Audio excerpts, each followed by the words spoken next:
여러분, 악한 세상을 말세를 우리가 살아가고 있습니다. 어떻게 이 세상에서 살아갈 수 있을까요? 2차 세계대전 5년여 기간 동안 8천만 명이라는 사람들이 사망했다고 합니다. 미국의 대도시 한 30개를 합친 인구가 그 정도 된다고 하는데요. 어마어마한 사람들이 죽었습니다. 일본이 진주만 공습을 했을 때 50만 명의 미국인이 목숨을 잃었고 200만 명의 일본인이 그 안가품을 당하여 죽었습니다. 그 많은 고통의 현장 속에 포로 수용소가 있었는데요. 강제 수용소에 수많은 사람들이 갇혀 있었고 필리핀에서는 전쟁과 아무런 상관이 없지만 미국인 또 그렇게 다른 나라 사람이라는 이유만으로 일본군에게 잡혀있는 그런 포로들이 참으로 많았고 아주 끔찍한 경험들을 많이 했다고 합니다. 그곳에 한 그 수용소를 담당하던 화면에 보이는 이 일본 장교 이름이 고니시라는 사람인데요. 아주 무자비하고 잔인한 고문가이자 살인마였다고 합니다. 어떻게 사람들을 괴롭혔냐면 배급할 수 있는 양식이 있음에도 음식을 잘 주지 않고 배를 잔뜩 고프게 해가지고 어마어마 배가 고픈 상태에서 쌀을 주는데 쌀 껍질을 벗기지 않고 껍질채로 이렇게 주는 것입니다. 그럼 여러분이 엄청 오랫동안 못 먹었는데 쌀 껍질채 있으면 어떻게 하시겠습니까? 쌀 껍질 벗길 틈이 있으실까요? 아니면 막 집어넣으시겠습니까? 막 먹겠죠. 껍질채 막 먹으면 그 껍질이 아무것도 않아 보이지만 그 배가 고픈 그 잔뜩 기아가 된 그 사람들을 내장 속에 들어가서 날카로운 그 상처들을 계속 내서 그 많은 사람들이 그렇게 단체적으로 죽게 만드는 그런 잔인한 일을 했던 그런 사람이었습니다. 많은 다양한 방법들로 포로들을 죽였고 마지막 남은 사람들을 1945년 2월 24일 날짜를 정하고 다 죽여버리려고 계획을 세우고 있었습니다. 그런데 하나님의 도우심으로 그 안에 있는 많은 사람들의 또 기도의 응답으로 그날 사형에 다 처해질 그날에 하늘에서 그 사람들 표현에 천사가 내려오는 것처럼 보였다고 하는데요. 메가더 장군이 이끄는 그 미군이 비행기에서 낙하산을 타고 내려오는 것이 꼭 천사가 하늘에서 내려와서 자신들을 구해주는 것처럼 그렇게 보였다고 간증을 했습니다. 그래서 많은 사람들이 죽지 않고 그날 죽기로 결정된 그날 다 살게 되는 그 특별한 경험을 했는데요. 이 고니시라는 사람은 그날로 사라지고 도망가고 숨었습니다. 그런데 전쟁이 끝난 이후에 이제 재판이 되고 이 사람은 전쟁 전범으로 이제 수색을 하게 됐고 마침내 여러 해가 흐른 이후에 필리핀 마닐라 한복 아주 복잡한 곳에서 골프장에서 이렇게 가드너를 하다가 체포되었다고 합니다. 그래서 결국 그 죄의 값으로 이제 사형을 당하게 되는데요. 재판을 받고 전쟁 범죄 혐의로 교수형에 처해지기 바로 직전 그가 이런 고백을 했다고 합니다. 제가 이런 악독한 죄인이지만 제 삶을 회개한다고 하고 제가 그 사이에 예수 그리스도를 믿고 주님을 개인의 구주로 영접하고 저의 모든 죄를 고백하고 용서를 구한다라고 그렇게 했다는 것입니다.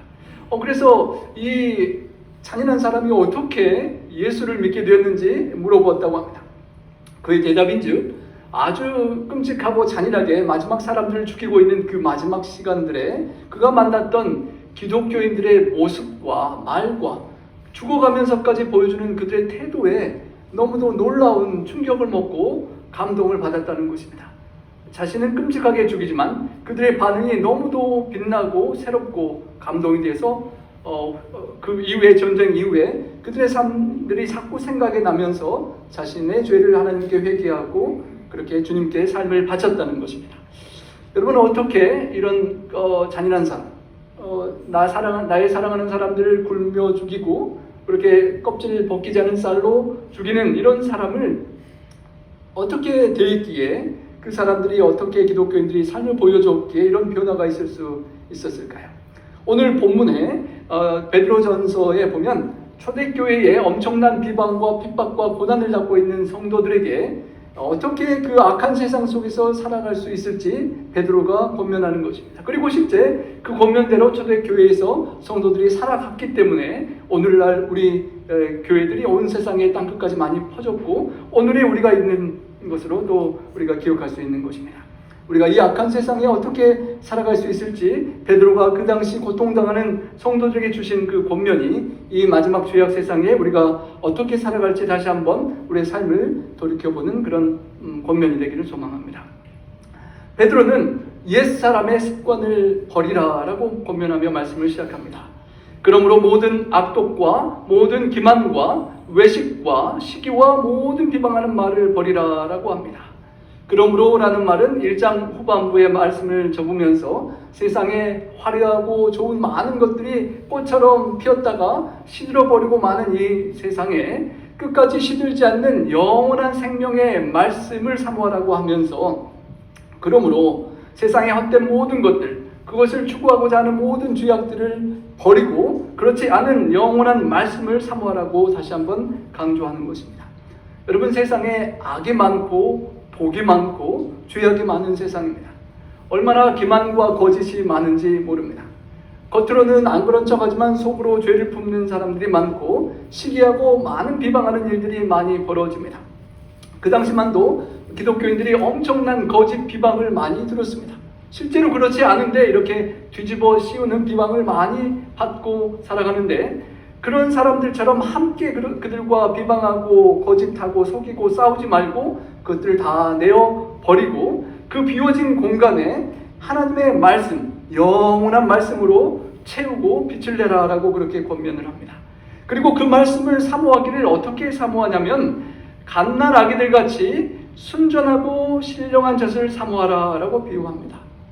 우리 하린이가 우리 오늘 교회를 방문해줘서 너무 감사한데요, 우리 하린이처럼 갓난 아기들, 여러분 손주들이 엄마의 젖을 얼마나 좋아하고 사모하는지, 아무리 울고 떼서도 엄마 젖을 주면 뚝 그치잖아요. 세상 모든 것 다 필요 없고 엄마의 우유를 주면 최고인데요, 그 아이가 얼마나 열심히 쭉쭉쭉 젖을 빠는지 여러분 아기들 힘차게 그 젖 빠는 모습을 본 기억이 있을 텐데 정말 열심히 그 젖을 사모하고 먹습니다.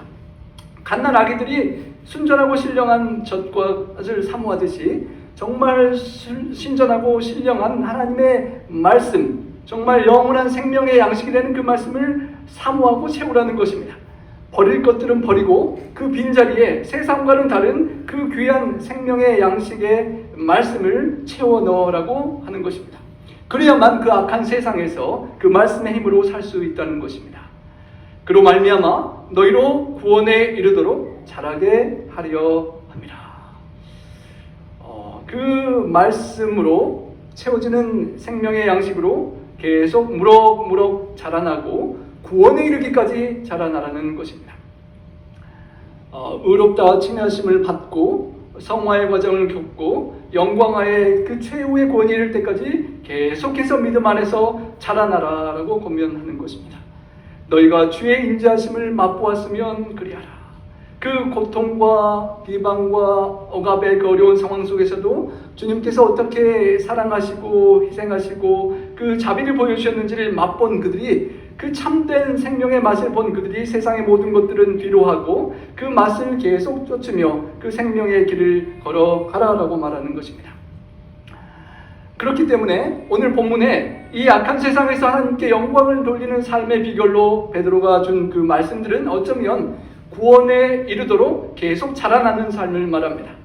우리 작은 아기 하린이가 시간 지나면 훌륭한 교회의 일꾼이 될 텐데요, 작은 모종이 말씀의 씨앗이 싹이 터서 자라나고 큰 나무로 자라나는 것처럼 내 자신이 예수님 안에서 계속 믿음 안에서 커가고 자라가고 내가 주님께서 준비하신 마련하신 구원에 이르고 내 주변의 이웃들을 그 구원에 이르를 수 있도록 도와주고 초청하며 함께 자라나는 신앙의 삶이 우리가 살아가야 될 삶의 모습이라고 권면하는 것입니다. 그 삶을 이렇게 표현합니다. 예수님과 연합하는 삶인데요, 사람에게는 버림바가 되었으나 하나님께는 택하심을 입은 보배로운 산돌이신 예수님께 나아가라라고 그렇게 권면합니다. 고통스럽고 힘겹고 비방받고 괴로운 삶인데 그럴 때마다 예수님께 나아가라는 것입니다. 여러분, 삶이 힘들고 어려울 때는 누구를 찾아가십니까? 예수님께 나아오라라고 베드로는 초청하는 것입니다. 그 예수님은 사람에게는 버림바가 되신 분이라고 했습니다. 사람들이 주님을 몰라보고 빛 대신 생명 대신 주님을 몰라보고 버리고 메시아라고 믿지 않았지만 하나님께서는 택하신 하나님의 아들 독생자 예수 그리스도께 나아가면 세상이 혹시 여러분을 버린다 할지라도 세상에서 사랑하고 귀하게 여겼던 물질과 사랑하는 사람들과 많은 것들을 잃어버리는 일이 혹 있다 할지라도 예수님께 나가면 그것을 먼저 겪고 아팠던 주님께서 우리를 위로하시고 우리를 살려주실 수 있다는 것입니다. 우리가 죄악 세상에서 빛으로 살아가기 위하여 우리는 예수님께 계속 나아가고 주님과 함께 연합해야 하는 것입니다. 그리고 또 표현하기를 산돌이신 예수님께 나아가라 라고 하는데요. 여러분, 예수님께서 수고하고 무거운 짐진 자들아 다 내게로 오라 라고 하셨습니다. 그러면 너희를 쉬게 해주겠다고 하셨습니다. 세상의 죄짐으로 많은 인생의 염려와 근심으로 무거운 우리에게 주님께 오면 그것을 다 내려놓게 하시고 쉬게 해주신다는 주님께 나아오라는 것입니다. 그렇게 하면 주님께 나아가면 우리도 산돌같이 신령한 집으로 세워진다라고 하십니다. 여러분, 돌이 살았습니까? 죽었습니까? 우리 사람이 죽게 되면 돌처럼 굳는다라고 표현할 정도로 생명이 없는 것을 말할 때 돌이 사용되는데요. 주님은 산돌이라는 것입니다. 살아있는 생명이 있는 돌이고 또 살리게 할 수 있는 돌이라고 표현되고 베드로가 권면하기를 너희가 예수님께 나오면 너희도 산돌같이 예수님처럼 닮아가고 예수님처럼 되어가고 신령한 집으로 세워진다라고 말씀하셨습니다. 신령한 돌 예수님께 연결되면 신령한 집으로 세워지고 우리 자체가 신령한 집이 성령의 전이 되고 또 우리 교회 공동체가 거룩한 성령의 전으로 세워진다는 것입니다. 그리고 하나님께서 기쁘시게 받을 만한 신령한 제사를 드릴 수 있는 거룩한 제사장이 되게 하신다는 것입니다. 여러분, 제사장 하면 어떤 느낌이 있으십니까? 그것도 거룩한 제사장이 여러분이라면 여러분 어떻게 느껴지십니까? 저도 솔직히 이 제사장이라는 말씀이 특별히 거룩한 제사장의 말씀이 이렇게 부담으로 느껴질 때가 있는데요. 이렇게 말씀을 전하고 죄인과 하나님 사이를 연결하며 제사와 예배를 드리면서 연결하는 역할이 제사장의 역할입니다. 그렇기 위하여 거룩하게 죄로부터 세상으로부터 구별되어 있어야만 하나님과 죄인을 이렇게 연결할 수 있는 제사를 하나님께 드리고 제사장 역할을 할 수 있는데요. 하나님께서 기쁘시게 받으실 그런 신령한 제사를 드릴 거룩한 제사장이 될 수 있도록 하나님께서 해주신다는 것입니다. 때로는 나 자신의 우리의 모습을 볼 때 내가 그렇게 거룩한 제사장으로 하나님 앞에 기쁜 제사를 드릴 수 있는가 그렇게 염려가 되실 때가 많으실 것입니다. 하지만 오늘 본문에 예수 그리스도로 말미암아 그렇게 하신다는 것입니다. 우리의 부족한 제사와 우리의 부족한 하나님께 드리는 것들이 예수님과 함께하면 하나님께서 받으실 만한 그런 제사와 삶이 될 수 있다는 것이고 나는 때로 넘어지고 연약할지라도 예수님께 나아가고 산돌이신 예수님께 연결되면 그 예수님으로 말미암아 우리가 거룩한 제사장으로 계속 되어가게 하신다는 소망의 약속이 되는 것입니다. 우리 각자가 신령한 집으로 세워지고 거룩한 제사장이 되라고 베드로는 권면하는데요. 본인 자신의 삶을 기억했을 것입니다. 베드로 전후서를 쓴 베드로가 예수님께서 이 반석 위에 나의 교회를 세우리라는 말씀을 듣고 한때는 내가 반석인가라는 착각도 할 때가 있었겠지만 자기 자신은 페트로스, 조그만 인시큐어선 그렇게 불안정한 돌과 같고 어쩌면 돌도 아닌 시몬이라고 불렸던 모래와 같은 존재임을 그는 깊이 깨달았던 존재였습니다. 모래와 같이 연약하여 바람이 불면 날려가고 흔들리던 시몬, 예수님을 3번이나 부인하고 저주했던 그 시몬이 산돌이신 예수님께 나아가고 주님께 연결되어서 초대교회의 그 많은 시련들을 견디고 참아낼 만한 단단한 돌이 되고 반석 대신 주님과 연결되어서 초대교회 지도자가 되어서 또 훌륭하게 그 어려움들을 감당하고 오늘 우리에게 이 말씀까지 전해주게 된 것입니다. 성경에 기록되었을 때 보라 내가 택한 보배로운 모퉁이 돌을 시온에 두느니 그를 믿는 자는 부끄러움을 당하지 아니하리라 하였습니다. 보배로운 모퉁이 돌을 두는데 그 모퉁이돌을 믿는 자는 부끄러움을 당하지 않는다는 것입니다. 여러분 살아오시면서 부끄러움을 경험했던 적이 있으십니까? 부끄러움은 어떨 때 부끄러움을 느낍니까? 본문을 이렇게 해석할 때 실망하고 속임을 당할 때 또 수치와 실망하는 그 모습이 이렇게 연결되는 본문인데요. 이사야 28장 16절의 말씀에 근거한 것입니다. 시험한 돌이요 귀하고 견고한 기초돌이라 그것을 믿는 이는 다급하게 급절하게 되지 아니하리라라는 본문에서 온 말씀입니다. 여러분 어떨 때 삶이 다급하고 걱정이 되고 문제가 생기는 것입니까? 우리가 수많은 상황 속에 죄에 넘어지고 시험에 들고 할 때 그런 다급한 상황들이 벌어질 수가 있는데요. 그 모든 것들을 피할 수 있는 방법이 영원한 안전이 되시는 예수님 안에 있으면 된다는 것입니다. 하나님께서 두신 보배로운 모퉁이돌에 연결되면 실망하고 세상에 속지 않을 수가 있다는 것입니다. 여러분 살다 보면 사람들에게 실망하고 속을 때 어려움을 겪고 마음 아픈데요. 얼마나 세상에 사기가 많은지 2020년도까지 이렇게 우리 대한민국의 사기 건수가 이렇게 올라가는 도표입니다. 가면 갈수록 사기가 정말 놀라운 사기가 정말 믿기 힘들 만한 그런 사기 기술들이 발전하는데요. 그 사기 때문에 재정도 손해보고 건강도 손해보고 많은 것들을 실망하는 상황들이 벌어집니다. 하지만 이 세상에서 그 많은 실망과 사기를 혹 깜빡하고 당할 수도 있다 할지라도 영원한 사기는 절대 당해서는 안 될 것입니다. 영원한 사기라고 하면 어쩌면 종교적인 그런 비진리에 속는 것일 것입니다. 무슬림의 아이시스 같은 그런 테러리스트들 조사하고 그런 배경을 보면 자살 폭탄에 참여하면 약속되는 것이 있는데 어떤 녹색 베개가 있고 72명의 아주 검은 눈동자의 아름다운 처녀들이 자신을 기다리고 있다는 그런 헛된 망상을 준다는 것입니다. 어차피 괴로운 이 세상, 어차피 사는 것도 힘든데 순간 눈 딱 감고 폭탄 테러를 하면 눈 뜨고 나서 그런 행복한 상상을 한다면 어떨까요? 그런 꿈을 갖고 폭탄 테러에 참여했던 사람들이 많이 있다는 것입니다. 그런데 깨고 났더니 그 깼던 때가 심판의 부활의 때라면 여러분 어떠시겠습니까?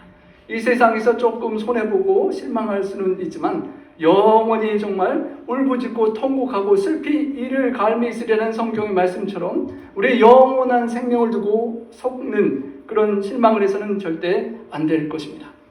여러분 그러지 않기 위하여 우리는 예수님께 나아가야 한다는 것입니다. 예수님 안에 있는 사랑에서 그 누구도 끊을 수 없다고 하신 그 선한 목자 되신 주님, 끝까지 하늘까지 우리를 인도하실 예수님께 나아가고 주님께 연결되어 있어야만 한다는 것입니다. 그래야만 이 세상에서 겪는 수많은 실망에서 낙심해서 우리가 피할 수 있다는 것입니다. 예수님께 연결되어 있어야만 우리 성전된 성령의 전된 우리가 굳건하게 설 수 있고 우리 공동체가 굳건하게 설 수 있고 우리 돌멩이로 표현된 산 돌 하나하나인 우리가 거기서 떨어지지 않고 낙오되지 않고 하늘 성전의 기초돌에 연결되어 하늘까지 함께 갈 수 있게 될 것입니다. 여러분 믿는 너에게는 보배이지만 믿지 아니하는 자에게는 버린 돌이 모퉁이의 머릿돌이 되었다라는 본문의 말씀이 있습니다. 여러분 모퉁이 돌이 왜 얼마나 중요한 것일까요? 그 당시 예수님께서 말씀하실 때 이 건축 방식을 따르면 이 코너에 있는 모퉁이 돌은 건축물을 잘 세우기 위해서 가장 먼저 놓는 돌이고 기준이 되고 그 건물 전체를 지탱해주는 중요한 돌이라고 합니다. 어떤 돌이 그곳에 놓이냐에 따라서 사방의 넓이와 또 높이가 결정이 되는 것입니다. 약간 각도가 어긋나면 위로 쌓는 돌들이 조금씩 벗어나서 저 높이 가다 보면 이렇게 기울고 넘어지는 건물이 될 수도 있는 것입니다. 그만큼 모퉁이의 머릿돌은 소중한 것입니다. 우리 인생의 건축을 하며 우리가 살아가는데 인생의 기초가 되는 모퉁이돌을 무엇으로 두느냐가 참으로 소중한 것입니다. 예수님을 인생의 기초로 두고 살아갈 수도 있고 세상에 다른 많은 물질과 명예와 쾌락과 다른 것들을 둘 수 있습니다. 저희 집에 가장 소중한 것이 있다면 물질을 넘어서 사람이 있다면 우리 예준인데 예준이가 저희 가정의 인생의 모퉁이 돌이 되어서는 안 됩니다. 흔들릴 수가 있기 때문입니다. 모퉁이의 우리 인생의 가장 중요한 머릿돌은 예수 그리스도께서 되셔야 한다는 것입니다.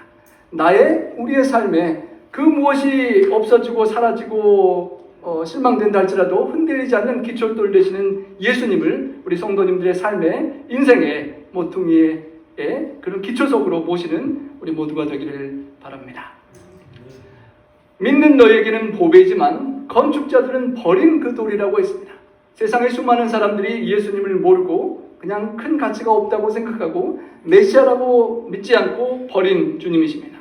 하지만 믿는 우리에게는 참으로 귀한 보배라고 하는 것입니다. 여러분, 제가 레이크 타워에 한번 갈 일이 있어서 호숫가에 물가에 돌들이 하도 예뻐서 집에 가져왔던 적이 있는데요. 여러분, 이쁜 돌 밖에서 가져오면 나중에 어떻게 됩니까? 때로 그냥 한쪽에 치워져 버리는 돌들이 될 때가 있잖아요.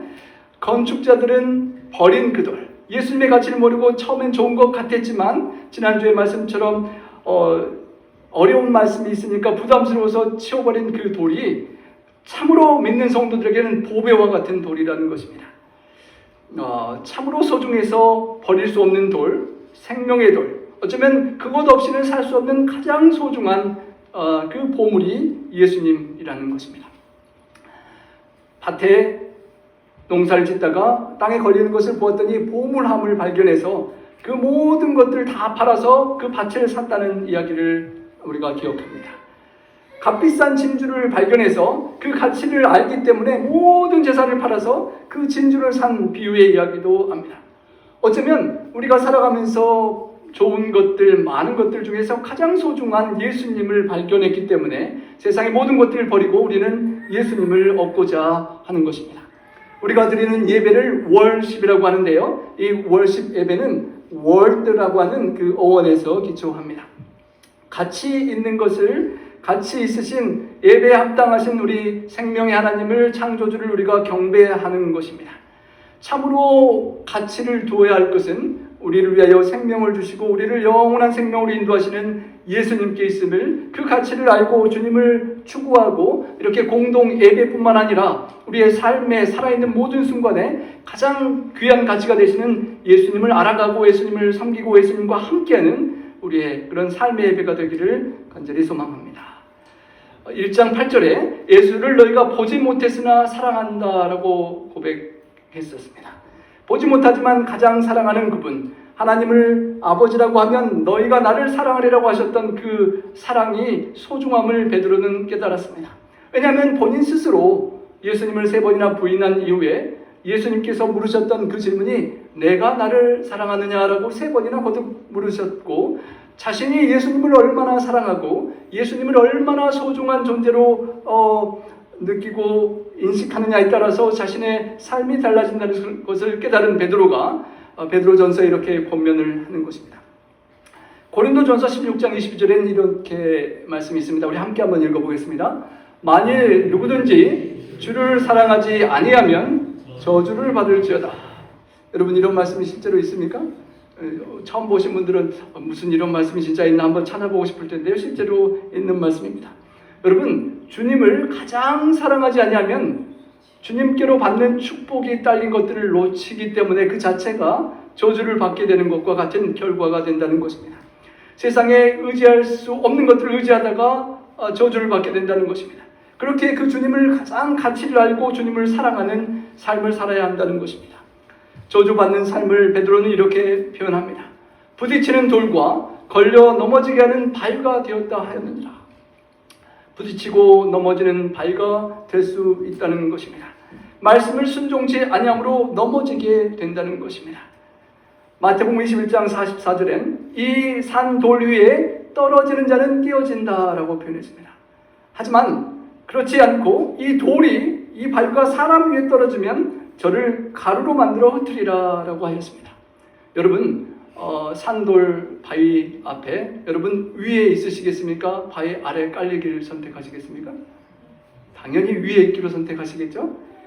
그러기 위하여 우리는 반석 되신 예수님 위에 회개하고 떨어져서 깨어지는 삶을 우리가 살아가야 합니다. 그렇지 않으면 그 바위가 떨어져서 믿지 않고 불순종의 삶을 사는 사람들을 가루로 만드는 심판의 때가 오기 때문입니다. 여러분, 이 땅에서도 산사태가 나서 큰 바위가 떨어지면 집들이 아주 바싹 무너지는 것을 보게 되는데요. 마지막 때에 사람의 손으로 하지 아니하고 산에서 뜨인 돌이 날아와서 바벨론부터 메데페르시아와 열국에 이르는 그 금신상을 무너뜨렸던 것처럼 산 뜨인 돌이 날아와서 마지막 때가 올 것인데, 그때에 산 돌 되신 예수님께 연결되어 있어서 영원한 삶의 생명을 누리는 우리 모두가 되시기를 간절히 소망합니다. 베드로는 계속 이어갑니다. 그들이 비록 비방과 고난을 받고 있지만, 세상에서 힘들지만 하나님 보시기에 어떤 존재라는 것을 이렇게 설명합니다. 여러분도, 우리도 하나님 앞에 이런 존재라는 것입니다. 우리 함께 읽어보겠습니다. 너희는 택하신 족속이요 왕같은 제사장들이요 거룩한 나라요 그의 소유가 된 백성이니.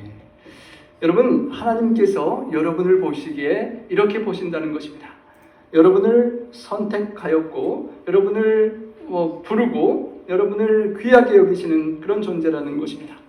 본문에서 택하셨다, 하나님의 소유다, 불러내었다, 그리고 하나님의 백성 되었다는 그 모든 표현들은 하나님께서 소중하게 부르셔서 하나님께서 우리를 택해 주신 그런 귀한 의미를 담고 있는 것입니다. 교회 공동체는 헬라어로 에클레시아라고 하는데요, 에크라는 것이 이렇게 바깥으로 불러냄을 받다라는 그런 뜻입니다. 세상에서 할 많은 일들이 있지만 그 모든 것들을 뒤로하고 우리가 주님을 소중히 여기고 주님을 말씀을 사모하여 이곳에 불러냄을 받아서 모여있는 공동체가 교회인 것입니다. 세상으로부터 불러냄을 받고 주님 안에 연결되어서 산돌 되신 주님과 연결되어 신령한 성전을 세워가는 우리 교회 공동체이기에 하나님께서는 여러분 한 분 한 분이 너무도 소중한 존재라는 것입니다. 우리가 특별히 이쁘고 잘나고 의롭고 그래서 선택된 것이 아니라 예수님의 핏값으로 우리를 무조건적으로 사랑하셔서 주신 그 은혜라는 것입니다. 두 번째로 우리를 왕같은 제사장이라고 표현합니다.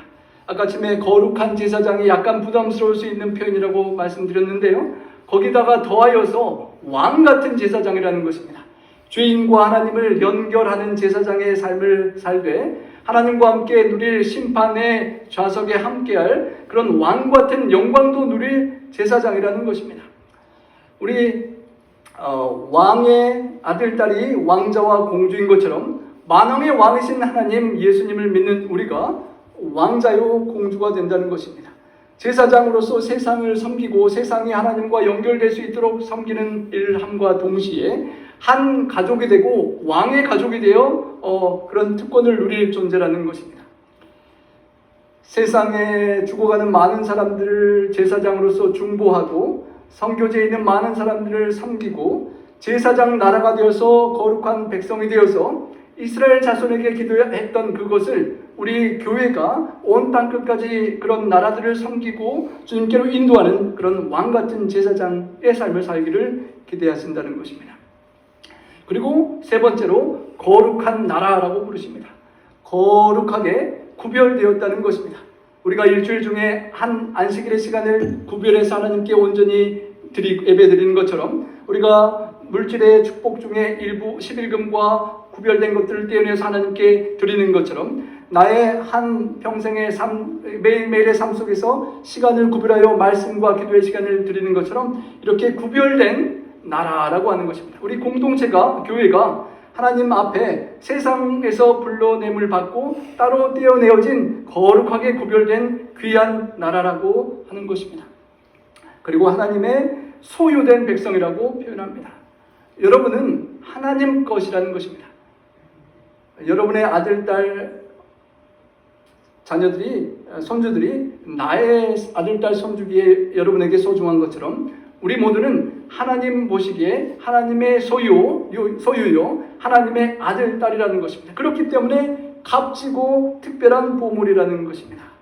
신명기 7장 6절에 보면 여호와 내 하나님의 성민이라, 내 하나님 여호와께서 지상 만민 중에서 너를 자기 기업의 백성으로 택하셨다라고 표현했는데요, 하나님께서 여러분을 하나님의 백성으로, 하나님의 아들, 딸로 부르신다는 것을 기억해야 한다는 것입니다. 하나님의 소유된 백성. 여러분, 갖고 있는 물질 중에 가장 가치 있는 것이 무엇입니까? 아주 비싸게 돈을 주고 비싼 차를 사면 값을 많이 지불했기 때문에 그 차가 소중한 것입니다. 어떤 대가를 치렀느냐에 따라서 우리가 갖고 있는 것이 소중한데요. 여러분을 하나님께서 내 것이라고 소유하기 위해서 하나님은 하나님의 외아들 독생자를 내어주시고 값을 치르셨기 때문에 내 외아들만큼 소중한 존재라는 것입니다.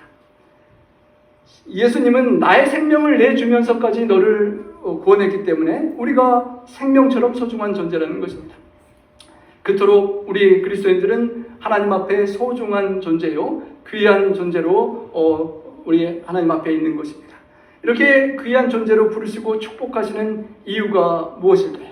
무엇 때문에 하나님께서 우리를 그렇게 귀하게 여기시고 귀하게 불러주시고 귀한 기대를 하시는 것일까요? 9절에 그 하나님의 기대가 나옵니다. 우리 함께 읽어보겠습니다. 이는 너희를 어두운 데서 불러내어 그의 기이한 빛에 들어가게 하신 이의 아름다운 덕을 선포하게 하려 하십니다. 여러분, 어두운 데 있어 보셨습니까? 캄캄한데 아무것도 없고 별만 보이고 그런 어두움을 생각해 보시기 바랍니다. 또 인생에 살았던 힘들고 어려울 때 정말 캄캄하고 답답했던 때 아무런 빛도 안 보이고 자살해야 되나 죽어야 되나 하는 그런 절망과 낙심의 때가 있었습니까? 그 어두움의 절망에서 우리를 하나님께서 불러내시고 우리에게 빛을 보여주셨다는 것입니다. 빛을 보고 희망과 소망을 보게 하셨습니다. 참빛, 세상에 와서 비추는, 각 사람에게 비추는 빛이 있었는데 그 빛은 우리를 찾아오신, 어둠에 찾아오신 예수님의 생명의 빛이셨습니다. 그리고 그 빛을 보고 주님을 따라가서 우리가 놀라운 기이한 빛에 들어가게 하셨습니다. 그 빛은 참으로 놀랍고 기이한, 어떻게 죽을 나를 살게 하셨을까 하는 그 놀라운 빛이고, 정말 이해할 수 없는, 헤아리기 어려운, 정말 죄인으로서 납득하기 어려운 놀라운 사랑의 빛이었습니다. 그 빛을 표현하기를, 전에는 너희가 백성이 아니었는데 그 놀라운 사랑의 빛 때문에 너희가 이제는 하나님의 백성이 되었고, 전에는 긍휼을 얻지 못했던 죄인이었는데 이제는 그 빛의 용서를 받고 긍휼을 얻은 자가 되었다라고 표현합니다. 바울은 에베소 2장 12절에 예전에 너희는 그리스도 밖에 있었고 이스라엘 나라 밖의 사람이었는데 언약에서는 외인이고 세상에 소망도 없고 하나님도 없던 자였는데 이제는 멀리 있던 너희가 그리스도의 보혈 피로 인하여 가까워졌다라고 그렇게 표현했습니다. 과거와는 달리 하나님의 보혈의 희생 공로의 주님의 피로, 은혜로, 긍휼로 가까워진 축복을 받았다는 것입니다. 그리고 그 빛을 받은 우리가 그 빛을 세상에 전하기를 기대하신다는 것입니다. 그 아름다운 덕을 선전하게 하려 하십니다. 여러분, 홍보하고 선전을 좋은 것 있으면 잘 하십니까? 우리 좋으신 것들을 발견하면 이야기하다 보면 나도 너도 이렇게 함께 사고 그런 우리가 홍보를 하는데요. 우리가 발견한 그 빛, 참으로 좋은 빛, 생명의 빛을 선전하고 전하고 소개하는 것입니다. 하나님의 그 아름다운 덕을, 놀라운 빛을, 생명의 빛을 선포하라고 하는 것입니다. 소개하고 전하는 그 기대를 갖고 하나님께서 우리에게 이 많은 축복들을 주셨다라고 하는 것입니다. 여러분, 교회 앞에 책꽂이에 나마스테 예수님이라는 책을 보셨습니까? 아직도 여러 번이 있던데 혹시 아직 보지 못하신 분들은 한번 이번 기회에 꼭 가져가셔서 읽어보시기 바랍니다. 저도 지난주에 우리 인도 선교를 우리 준비하시는 우리 성백길 교수님이 가시는 곳이 이 선교사님이 계시는 곳이라는 걸 알고 궁금해서 한번 어떤 현장인가 읽어보고 싶어서 보았는데요. 제가 눈이 피곤해서 책을 이렇게 최근에는 잘 읽지 못하는데 그날은 이 책을 처음부터 끝까지 끊지 못하고 다 읽었습니다. 여러분, 그 어둠에 인도, 가난하고 힘들고 힘든 사람들이 많은 그곳에 빛으로 살아가는 참으로 아름다운 감동의 모습을 우리 보게 되는데요. 우리 네팔을 가시고 아프리카를 가시고 페루를 가시고 선교지로 가는 모든 발걸음들이 세상의 어두운 곳에 빛을 가지고 그 빛을 밝히러 가는 것입니다. 하나님의 빛을 받아서 그 빛을 그 어둠 속에 전해주러 가는 것입니다. 그리고 베드로는 이렇게 또 하나의 권면을 더합니다. 그 빛을 비추기 위하여 어떻게 우리의 내적인 삶을 살아야 하는지를 이렇게 설명하는데요. 사랑하는 자들아, 고류민과 나그네 같은 너희를 권하노니 영혼을 거슬러 싸우는 육체의 정욕을 제어하라 라고 합니다. 하나님의 아름다운 덕을 선포하고 선전하고 말로는 홍보를 잘 하는데, 그러기 위하여 너희가 거류민이고 나그네요 하늘집을 갈 사람임을 기억하고 너희의 영혼을 거슬려서 자꾸 싸우게 하는 육체의 정욕을 제어해야만 한다는 것입니다. 겉으로 드러나지 않는 우리 몸에, 우리 삶에 함께하는 그 육체의 소욕을 제어하지 않으면 영혼을 거슬려 싸우고 사탄이 유혹을 던지고 시험하는 그것들에 넘어지면 우리의 빛을 잃고 낙심하게 되고 그 사명을 감당할 수 없는 것을 잘 아는 베드로가 자신이 과거에 넘어졌던 때를 기억하면서 너의 육체의 정욕을 제어하고 영혼을 거슬러 싸우는 것들을 주님께 내려놓고 주님께 맡기고 그것과 싸우면서 선한 믿음의 싸움을 싸우라라고 권면하는 것입니다. 너희가 이방인 중에서 행실을 선하게 가져 너희를 악행한다고 비판하는 자들에게 아름다운 삶을 보여주라고 하는 것입니다. 여러분, 바깥 사람들이 여러분을 보시면서 어떤 비방을 할 수가 있을 것 같습니까? 그 당시에 이 초대교회를 향하여 세상 사람들은 이렇게 비방을 했습니다. 로마 정부에 반역하는 반역자들이다. 반역죄로 고발을 했습니다. 테러리스트라고 하면서 로마를 불태운 장본인들이 기독교인들이라고 그렇게 비난을 했습니다. 우상을 십계명에 따라 만들지 않고 섬기지 않는 그 사람들을 신을 섬기지 않는 그런 무신론자라고 비난을 하고, 또 예수님의 살과 피를 먹고 마시는 그 성찬식을 참여하는 것을 보고 사람의 살을 먹고 피를 마신다라고 하는 그런 흡혈귀, 또 그렇게 식인종이라는 비난을 퍼부었다고 합니다. 그리고 서로 사랑하고 격려하고 성도의 교제를 나누는 것을 보고 부도덕하다고 비난을 하고, 또 주인과 노예가 함께 사랑하고 섬기는 그런 평등한 삶을 가르치니까 사회적 질서, 노예 제도를 파괴하는 그런 피해를 입혔다라고 비난을 했다고 합니다. 안 걸리는 비난들이 없죠. 모든 삶의 기독교인들의 그 모습들을 계속 공격하고 비난하는 그런 세상, 너희를 악행한다고 비방하는 그 세상 사람들로 하여금 너희의 선한 일을 보고 오신 날에 하나님께 영광을 돌리게 하려 함이라 하였습니다. 그 비방하는 사람들에게 말로 설득을 하고 그렇지 않다라고 그렇게 증거하라는 말이 아니라 너희의 선한 일, 선한 삶, 어떻게 살아가는지를 보여주어서 주님께서 오시는 그날에, 하나님께서 이 땅을 최후에 방문하시는 그 심판의 재림의 때에 하나님께 영광을 돌리게 하려 함이라라고 하는 것입니다. 여러분, 베드로 당시에도 그렇지만 오늘날에도 기독교의 가치관을 가지고 정말 예수님을 따르려고 신실하게 살아가려고 하면 또 우리가 겪는 새로운 핍박과 비난과 어려움들이 있을 것입니다. 그럴 때에 다른 믿지 않는 사람들 앞에서 진실로, 겉으로도 우리가 복음을 말로 전파할 뿐만 아니라 내 마음속에 숨겨진 그 선하게 대쟁투에서 주님께 마음을 드리는 그 절제의 삶을 살고, 그리고 그 사람들 앞에 나의 보여지는 삶의 모습이 이 사람들, 우리를 보고 하나님께 저들이 믿는 하나님이 정말 귀하신, 거룩하신, 참으로 영광 돌릴 하나님이시구나 라고 느낄 수 있도록 그렇게 살아가라고 베드로는 권면하는 것입니다. 여러분, 주님께서 이렇게 그런 삶을 요약하셨었죠. 함께 읽어보겠습니다. 이같이 너희 빛이 사람 앞에 비치게 하여 그들로 너희 착한 행실을 보고 하늘에 계신 너희 아버지께 영광을 돌리게 하라. 캄캄한 밤하늘에 별이 더욱 초롱초롱 빛나는 것처럼 악하고 어두운 사기꾼이 많은 이 세상에 정말 저 사람한테는 속지 않겠다라는 그런 믿음을 가질 만한 그런 삶을 살아서 하나님께 영광을 돌리게 하라는 것입니다. 그것이 어쩌면 하나님께서 우리에게 기대하신 왕같은 제사장의 삶인 것입니다. 우리가 왕같은 제사장으로 어떤 제사를 하나님께 드릴 수가 있겠습니까? 우리가 하나님의 모든 자비하심으로 권하는 것처럼 우리의 몸을, 우리의 삶을 하나님께 거룩한 산 제물로 드릴 수 있는데요. 그것이 우리가 드리는 영적인 예배입니다. 내가 하나님 앞에 삶으로 나의 삶 자체를 드리는 예배를 드릴 수 있다는 것입니다. 세상은 어둡고 악하고 속이고 비방하고 그런 세상이지만 우리의 마음은 순전한 말씀을 사모하는 아기처럼 말씀을 가득 채워서 하나님의 선하시고 기뻐하시고 온전하신 뜻만을 가지고 그렇게 살아가는 제사를 예배를 드리라는 것입니다.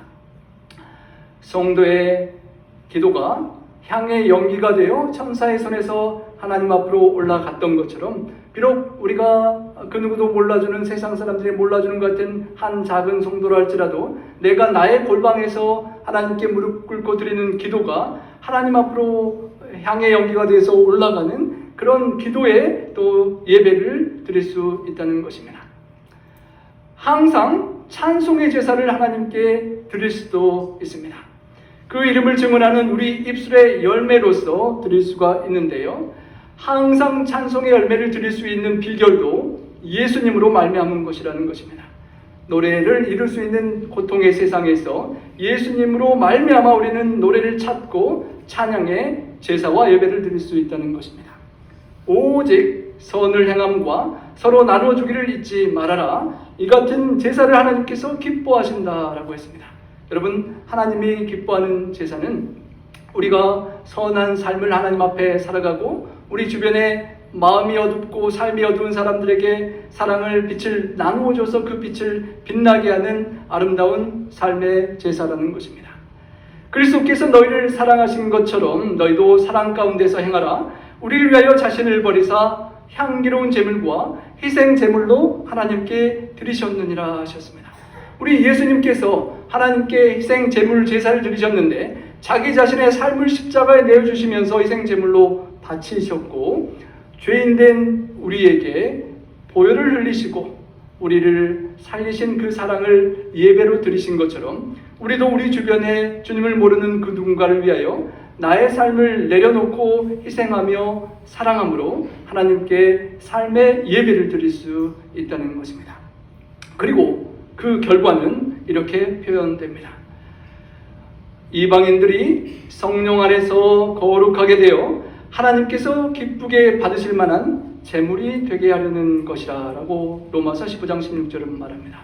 성도 여러분, 우리 한 분 한 분, 우리 최근에 우리 임수 성도님, 우리 이지문 성도님이 우리 최근에 사랑하는 남편이 우리 이르신 우리 김순례 성도님을 금요일 저녁에 이렇게 댁으로 모셔와서 이렇게 안식일에 함께 오고 가시는 모습이 너무도 귀하고 아름다운데요. 우리 주변에 나보다 조금 늦게 믿은 사람, 또 나의 사랑이 서로에게 필요한 사람을 우리가 챙기고 돌보고 함께하는 그 삶을 통하여 누군가가 하나님 앞으로 더 자주 나가고 하나님께 기쁘게 받으시는 삶을 함께 드리게 하는 것이 하나님께서 참으로 기쁘게 받으실 만한 그런 아름다운 제사요, 예물이요, 예배가 된다는 것입니다.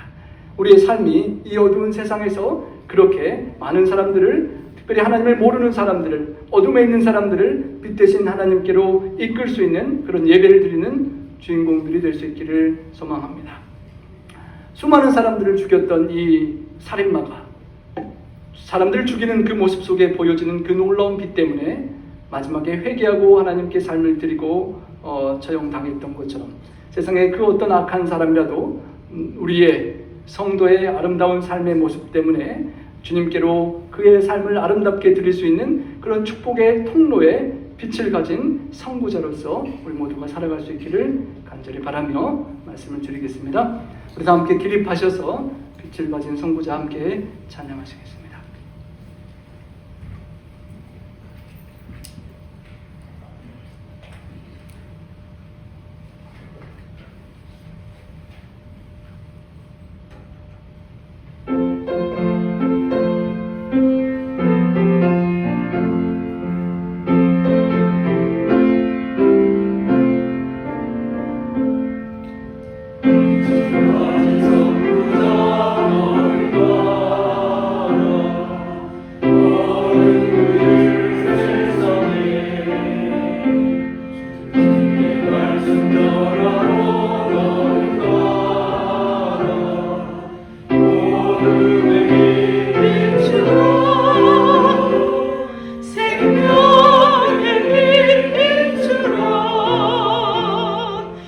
복음의 빛 비추라. 죄 어두운 밤 빛을 비추라. 빛을 가진 선구자. 주님 함께 하시니 너는 가라. 주님의 일에 따라 주의 자비 전하러 너는 가라. 복음의 빛 비추라. 생명의 빛 비추라. 복음의 빛 비추라. 죄로운 밤 빛을 비추라. 빛을 가진 선구자. 산을 넘고 물 건너 너는 가라. 주명령을 따라서 주의 복음 전하러 너는 가라. 복음의 빛 비추라. 생명의 빛 비추라. 복음의 빛 비추라. 죄로운 밤 빛을 비추라. 빛을 가진 선구자.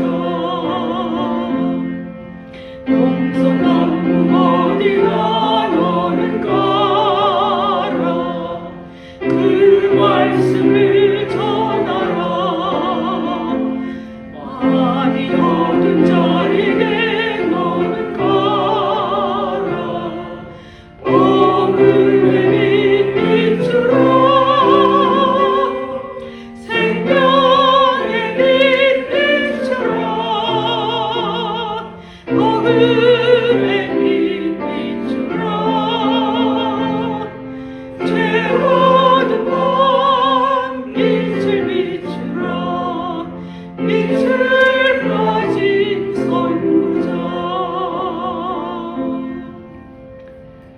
사랑의 아버지 하나님, 어두운 때로는 캄캄해지는 죄인의 우리의 마음에 빛 되신 주님 다시 한번 함께 자정하시기를 초청합니다. 주님, 빛 되신 주님께서 우리의 삶 속에 자정하셔서 산돌 되신 주님께 연결되어 모래와 같이 연약한 우리가 조약돌이 되고 산돌 되신 반석 되신 주님께 연결되어서 주님의 그 기초석 모퉁이돌에 연결되어 나의 성전이 세워지고 우리 나팍교회가 아름다운 교회로 세워질 수 있도록 주님 함께하여 주시옵소서. 주님, 사랑하는 어머님을 잃고 마음 아파 힘들 우리 유가족들에게 함께해 주시고, 또 사랑하는 언니를 잃은 우리 임록 집사님도 마음에도 주님의 부활의 생명의 빛으로 함께 하셔서 위로해 주시고, 주님, 빛 되신 주님의 소망 때문에 생명의 부활의 아침에 눈물도 고통도 아픔이 없는 그 만남이 다시 있을 것을 소망하는 빛이 있기에 주님, 믿음으로 넉넉히 이겨내는 우리 유가족들 될 수 있도록 붙잡아 주시옵소서. 주님, 참으로 사랑하는 수십 년간 이 교회를 섬기셨던 우리 김복화 집사님이 우리 곁을 떠나 주 안에 잠드신 것을 볼 때 우리의 생명을 다시 한번 소중하게 의미 있게 생각하게 됩니다. 주님, 남은 시간 동안 정말 빛처럼 주님께서 기대하신 그 왕같은 제사장의 삶을 살아갈 수 있도록 주님, 저희와 함께하여 주시옵소서. 빛이 없는 세상에 빛을 바라며 빛을 전달하는 빛의 통로로 주님께 연결되어 주님의 빛을 증거하는 증인 될 수 있도록 주님 도와 주시옵소서. 우리들이 속히 그 사명을 감당하고 마쳐서 우리 사랑하는 김복화 집사님 하루속히 우리 주님과 함께 다시 만날 수 있는 날이 속히 올 수 있도록 주님 함께하여 주시옵소서.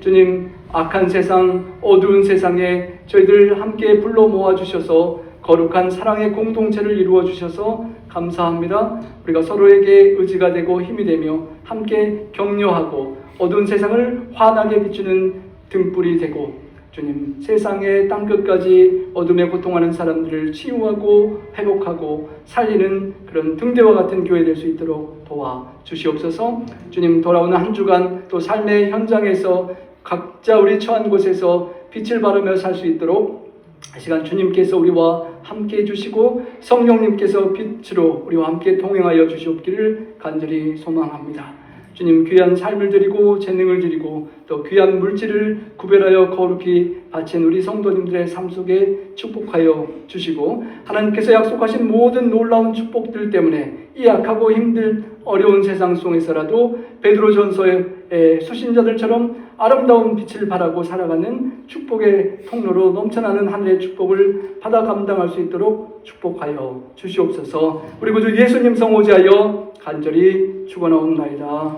아멘.